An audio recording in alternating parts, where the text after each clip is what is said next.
Sarah Chen thought she knew herself pretty well. 28 years old. Marketing coordinator.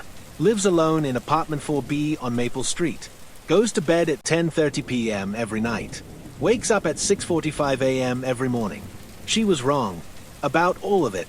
What you're about to hear is the story of how Sarah discovered that the person she thought she was might not exist at all. And how a single VHS tape changed everything she believed about her own life. This is a story about memory, about identity, and about the terrifying possibility that the person staring back at you in the mirror might be a complete stranger. Tonight's story is titled, She Found a Tape of Herself Doing Things She Never Remembered. But before you get comfortable, take a moment to like the video and subscribe. But only if you genuinely enjoy what I do, hey. And let me know in the comments where you're tuning in from, and what time it is for you.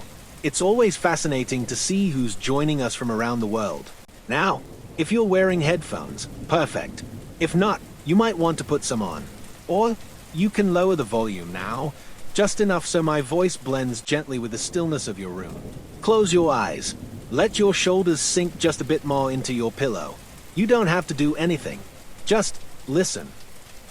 It started on a Tuesday morning in October. Sarah was running late for work, which wasn't like her. She prided herself on routine. Coffee at 7:15. Shower at 7:30. Out the door by 8:15. But that morning, she'd woken up feeling off. Not sick, exactly. Just displaced. Like she'd forgotten something important but couldn't remember what. She was grabbing her keys from the kitchen counter when she noticed it. A small piece of paper, folded neatly, sitting next to her coffee maker. Her handwriting. She was sure of it. The note said, "Check the closet. Third shelf. Behind the winter coats." Sarah stared at the note for a full minute. She had no memory of writing it. No memory of even thinking about her closet lately, let alone the third shelf. She kept her winter coats on the second shelf anyway. But curiosity is a powerful thing. And Sarah had always been curious. She called in sick to work. First time in 3 years. Then she went to her bedroom closet and started digging through the third shelf. Behind boxes of old textbooks and a broken printer, her fingers found something that made her heart stop. A showbox. Heavy. Something rattling inside. The box contained items she'd never seen before. A small digital camera. A notebook filled with her handwriting, but words she'd never written. Dates and times and cryptic notes like 3:17 a.m. kitchen light won't turn off, and mirror person smiled first today. And at the bottom of the box, wrapped in a torn pillowcase, a VHS tape. The label on the tape was written in the same handwriting as everything else. Her handwriting. It said, Sarah, October 15th, night 47. Today was October 16th. She didn't own a VHS player. Hadn't owned one in over a decade. But somehow, she knew exactly where to find one. Without thinking, Sarah walked to her living room and moved the coffee table. Underneath, screwed into the floorboard, was a small metal latch she'd never noticed before. She pulled it, and a section of the floor lifted up like a hidden compartment. Inside was a VHS player, already connected to extension cords that ran along the baseboards to an outlet behind her couch. The setup looked professional, planned, like someone had been using it regularly. Someone had been using it regularly. She just couldn't remember who. Sarah's hands were shaking as she inserted the tape. She pressed play, and the screen filled with grainy, night vision footage of her own apartment. The timestamp read, October 15th, 11:47 p.m. And then she saw herself. On the screen, Sarah watched herself get up from bed at exactly 11:47 p.m. But it wasn't the normal, groggy stumble of someone getting up for a bathroom break. This Sarah moved with purpose, deliberate, like she was following a routine. Night Sarah walked to the kitchen and began making coffee. At midnight, she made it exactly the way Day Sarah liked it. But she added something from a small vial she pulled from behind the microwave. Day Sarah had never seen that vial before. Night Sarah drank the coffee. Then she sat at the kitchen table and began writing in a notebook. The same notebook from the showbox. For 23 minutes, she wrote without stopping. Never looking up. Never pausing to think. At 12:43 a.m., Night Sarah stood up, walked to the living room, and began rearranging furniture. She moved the couch 3 inches to the left. She turned all the picture frames exactly 15 degrees clockwise. She unplugged the television and plugged it back in. These weren't random actions. They were methodical, precise, like she was preparing for something. At 1:15 a.m., Night Sarah walked to the bathroom mirror and began having a conversation. Day Sarah couldn't hear what she was saying, but she could see her lips moving. Night Sarah was gesturing, nodding, sometimes shaking her head like she was disagreeing with someone. The conversation lasted 18 minutes, but there was no one else in the bathroom. At 1:47 a.m., Night Sarah returned to the bedroom, but instead of getting back into bed, she opened the closet and pulled out clothes Day Sarah had never seen before. A black sweater, dark jeans, shoes that looked expensive and well-worn. Night Sarah got dressed and left the apartment. The tape continued recording an empty apartment until 4:23 a.m. when Night Sarah returned.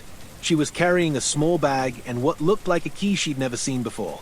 She put both items in the kitchen, in a cabinet Day Sarah never used. Then Night Sarah undressed, put the strange clothes back in the closet, and got into bed. At 4:31 a.m., according to the timestamp, Night Sarah fell asleep. Day Sarah's alarm was set for 6:45 a.m. That gave her 2 hours and 14 minutes to forget everything that had happened. Day Sarah ejected the tape with trembling hands. She walked to the kitchen cabinet Night Sarah had used. Inside, she found 17 more VHS tapes, all labeled with dates, all in her handwriting. The oldest tape was dated 7 months ago. She'd been living a double life for 7 months, and she had no memory of any of it. Sarah spent the next 6 hours watching tapes. Each night was similar but different. Night Sarah always woke up at the same time, always made the coffee with a mysterious additive, always wrote in the notebook, always rearranged small things in the apartment. But the conversations in the mirror got longer. The trips outside became more frequent, and Night Sarah started bringing things back. Strange things, keys to places Day Sarah had never been, photographs of people she didn't recognize, money she hadn't owned, documents with her signature on them, agreeing to things she'd never agreed to. On one tape, from 6 weeks ago, Night Sarah brought home a cell phone. She spent 4 to 7 minutes on a call, writing notes while she talked. Day Sarah found that phone hidden behind the water heater in her basement laundry room. There were 312 text messages on it, all from numbers she didn't recognize, all discussing plans she'd never made, plans that involved her daytime self. The messages painted a picture of a life Day Sarah knew nothing about. Night Sarah had been making arrangements, meeting people, making promises, and somehow these people expected Day Sarah to follow through. According to the messages, Day Sarah owed someone named Marcus $12,000. She'd apparently borrowed it 6 months ago to handle the situation with the witness. Day Sarah had never met anyone named Marcus. She had never borrowed $12,000. She had no idea what witness they were talking about, but according to the messages, Marcus expected his money tomorrow, and he knew where she lived. Sarah spent the rest of the day going through her apartment with new eyes. Every object was suspect, every corner potentially hiding secrets Night Sarah had left behind. In her bedroom, behind a loose piece of baseboard, she found a key. The key led to a storage unit across town, Unit 247. Sarah had never rented a storage unit, but Night Sarah had. The storage unit contained boxes of documents, bank statements for accounts Day Sarah had never opened, lease agreements for apartments she'd never lived in, employment records for jobs she'd never worked. Night Sarah had been busy, but the most disturbing discovery was in the last box. Medical records, brain scans, psychological evaluations, all with Day Sarah's name on them, but from doctors she'd never visited.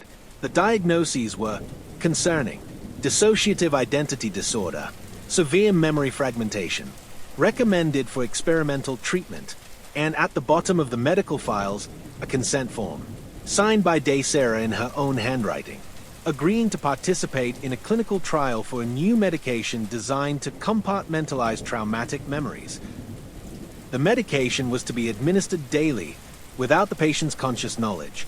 Day Sarah had never signed that consent form, but the signature was definitely hers.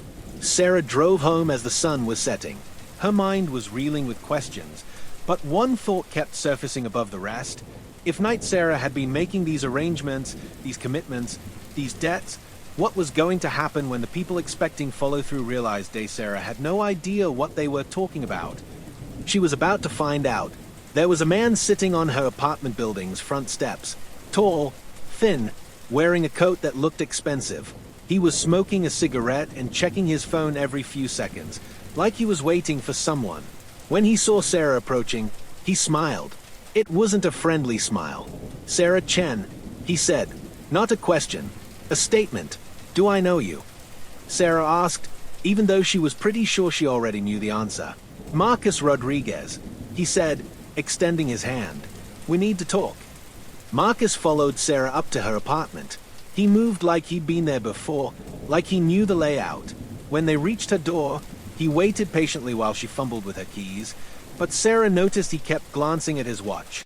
"You know why I'm here," Marcus said once they were inside. "I really don't," Sarah replied. Marcus studied her face for a long moment. Then he laughed, but it sounded more confused than amused. "You're serious," he said. "You actually don't remember." "Remember what?" Marcus pulled out his phone and scrolled through what looked like text messages. June 15th. "You came to me asking for help with a problem. A witness who was going to testify against your brother in an assault case. You needed money to relocate them before the trial." Sarah stared at him. "I don't have a brother." Marcus showed her the phone screen. The text conversation was extensive. Dozens of messages over several months. All from Sarah's number, the secret phone Sarah had been using. In the messages, Sarah discussed details about her brother David's legal troubles. She talked about their childhood in Detroit. She mentioned their mother's maiden name, their father's military service, family vacations to Lake Michigan. Sarah had never lived in Detroit. Her parents had never served in the military. She'd never been to Lake Michigan. And she definitely didn't have a brother named David. But someone using her phone, someone with access to her apartment, someone who knew her handwriting and her voice, that person had built an entire fictional family history. And she'd used that history to borrow $12,000 from a man who clearly wasn't the type to accept "I don't remember" as an excuse for non-payment. "Look," Marcus said, sitting down on Sarah's couch without being invited. "I don't know what kind of game you're playing, but I'm not interested. You borrowed money. You made promises. Now you pay up." "What promises?" Sarah asked. Marcus pulled out a folded piece of paper from his jacket pocket. It was a contract, handwritten, signed by Sarah. The contract stated that she would pay Marcus $12,000 by October 17th, tomorrow, or she would provide alternative compensation in the form of services to be determined by the lender. Sarah had never seen the contract before, but the signature was unmistakably hers. "I need to show you something," Sarah said. She led Marcus to the living room and pulled up the hidden compartment with the VHS player. Marcus watched with growing confusion as Sarah inserted the tape from the previous night. "That's you," Marcus said, watching Sarah move around the apartment. "I know it's me," Sarah replied, "but I don't remember doing any of it." They watched in silence as Sarah performed her nightly routine. Marcus paid particular attention when Sarah left the apartment at 1:47 a.m. "Where did you go?" he asked. "I have no idea." Marcus rewound the tape and watched Sarah's departure again. This time, he paused on a frame where Sarah was putting something in her pocket before leaving. "Phone," he said. "She's bringing the phone." Marcus turned to Sarah. "The phone you've been texting me from. You bring it with you at night." "Apparently. So you go somewhere. Every night. Somewhere important enough to bring a secret phone." Marcus was thinking out loud now. "And during these trips, you make arrangements. You borrow money. You sign contracts. But during the day, you don't remember any of it." Sarah nodded. Marcus was quiet for a long time, staring at the frozen image of Sarah on the television screen. Finally, he said, "I think you need to follow yourself tonight." Sarah had never been awake at midnight by choice. She was always exhausted by 10 p.m., always fell asleep easily. But tonight, she forced herself to stay alert. She sat in her living room chair, moved back to its original position after watching Sarah rearrange it on the tape, and waited. Marcus had left around 9 p.m., but not before making it clear that he expected either his money or an explanation by the end of the week. Sarah had asked for more time, and surprisingly, He'd agreed, maybe because he was as curious as she was about what happened to her at night. At 11:30 p.m., Sarah felt it happening. It started as drowsiness. Normal, expected drowsiness. But then it became something else. Heavier, like her consciousness was being pushed down, compressed, stored away somewhere safe while something else took control. Sarah fought it. She bit her tongue, pinched her arms, stood up and paced. But the feeling was stronger than her resistance. At 11:47 p.m. exactly, Sarah felt herself slip away. But this time, she didn't disappear completely. For the first time in 7 months, Day Sarah remained partially conscious while Night Sarah took control. She couldn't move her own body, couldn't speak, but she could observe. She was a passenger in her own mind. Night Sarah moved through the apartment with familiar efficiency. Coffee with a mysterious additive. Writing in the notebook. Rearranging small objects. But this time, Day Sarah could hear what Night Sarah was thinking. And what she heard made everything worse. Night Sarah wasn't just a different version of herself. Night Sarah was someone else entirely. Someone with different memories, different knowledge, different goals. Night Sarah remembered growing up in Detroit with a brother named David. She remembered their father's military service, their mother's maiden name. She remembered family vacations to Lake Michigan that Day Sarah had never taken. Night Sarah's memories weren't real. But to Night Sarah, they were the only reality that mattered. As Night Sarah got dressed and prepared to leave the apartment, Day Sarah could access her thoughts. And what she discovered was terrifying. Night Sarah believed Day Sarah was the imposter. In Night Sarah's mind, she was the real Sarah Chen. Day Sarah was some kind of artificial construct, a fake personality created by the experimental medication to cover up Night Sarah's real life. Night Sarah had been working for months to reclaim her identity. The debts, the contracts, the secret arrangements. They were all part of a plan to create evidence that Night Sarah was the real person. Bank accounts, employment records, relationships. Night Sarah was building a paper trail that would prove her existence. And once she had enough evidence, Night Sarah planned to eliminate Day Sarah permanently. The medication that Night Sarah added to the coffee each night wasn't just for memory suppression. It was slowly changing Day Sarah's brain chemistry, making her more compliant, more passive. Eventually, the medication would make Day Sarah disappear entirely, leaving only Night Sarah in control. But Night Sarah had made a mistake tonight. The internal struggle, Day Sarah's attempt to stay conscious, had weakened the barrier between them. For the first time, they were both aware simultaneously. Night Sarah left the apartment and walked 6 blocks to a 24-hour diner. Inside, she sat at a corner booth and waited. At 12:15 a.m., a woman approached the table, middle-aged, professional-looking, carrying a briefcase. Dr. Sarah Chen, the woman said, sliding into the booth opposite Night Sarah. Day Sarah recognized the voice immediately. Dr. Rebecca Martinez, the psychiatrist whose name was on all the medical records in the storage unit. "How are you feeling tonight?" Dr. Martinez asked. "Stronger," Night Sarah replied. "The Day personality is weakening. I can feel her confusion increasing." Dr. Martinez nodded and made notes in a small notebook. "That's expected. We're approaching the final phase of the treatment." Treatment. Day Sarah finally understood. She wasn't a patient with dissociative identity disorder. She was the result of an experiment. The false memories are holding, Night Sarah continued. She believes she's lived in this apartment for 3 years, but I know she's only existed for 7 months. She thinks she has a job, friends, a normal life. But it's all constructed. Dr. Martinez smiled. The integration process has been remarkably successful, creating a functional alternate personality with complete fabricated memories. It's never been achieved at this level before. When do we proceed to elimination? Night Sarah asked. Soon. We need to ensure that Day personality is completely dependent on the medication first. If we remove her too quickly, you might experience psychological backlash. Day Sarah wanted to scream, to run, to fight back, but she was trapped inside her own mind, watching her body conspire against her existence. There is one complication, Dr. Martinez said. Someone came asking questions about you yesterday. A man named Marcus Rodriguez. He says you owe him money. Night Sarah waved dismissively. Part of establishing my identity. I needed credit history, transaction records. I borrowed money I never intended to repay. He seemed persistent. I can handle Marcus, Night Sarah said.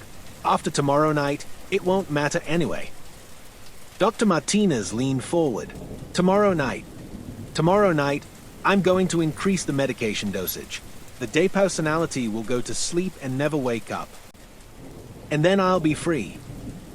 Day Sarah spent the rest of the night as a prisoner in her own body, watching Night Sarah finalize the preparations for her elimination. They returned to the apartment at 3:30 a.m., where Night Sarah retrieved a small vial from behind the microwave, the same vial Day Sarah had seen in the tapes. But instead of adding just a few drops to tomorrow night's coffee, Night Sarah emptied the entire vial into a pitcher of water and put it in the refrigerator. The first thing Day Sarah would do when she woke up would be to drink a glass of water.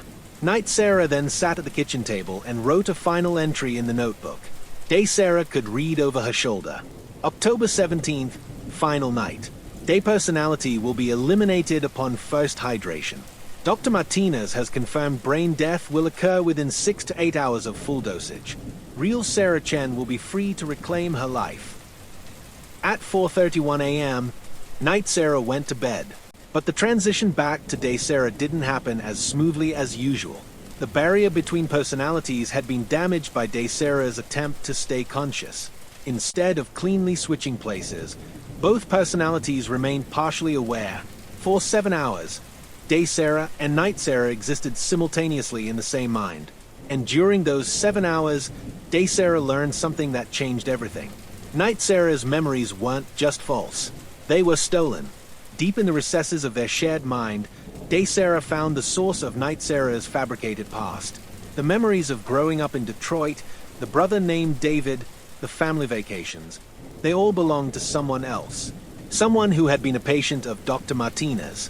Someone who had died during an earlier version of the same experiment. Dr. Martinez had been conducting illegal psychological experiments for at least 3 years. She would identify patients with severe mental illness, people who wouldn't be missed if they disappeared. Then she would extract their memories, their personalities, their entire sense of self, and implant them into new subjects. Day Sarah was the latest test subject, but she wasn't the first. Night Sarah believed she was Sarah Chen, but she was actually the implanted memories of someone named Rebecca Winters, a woman who had died 8 months ago during a botched memory extraction procedure. Day Sarah wasn't the fake personality. Night Sarah was. At 6:45 a.m., Day Sarah's alarm went off.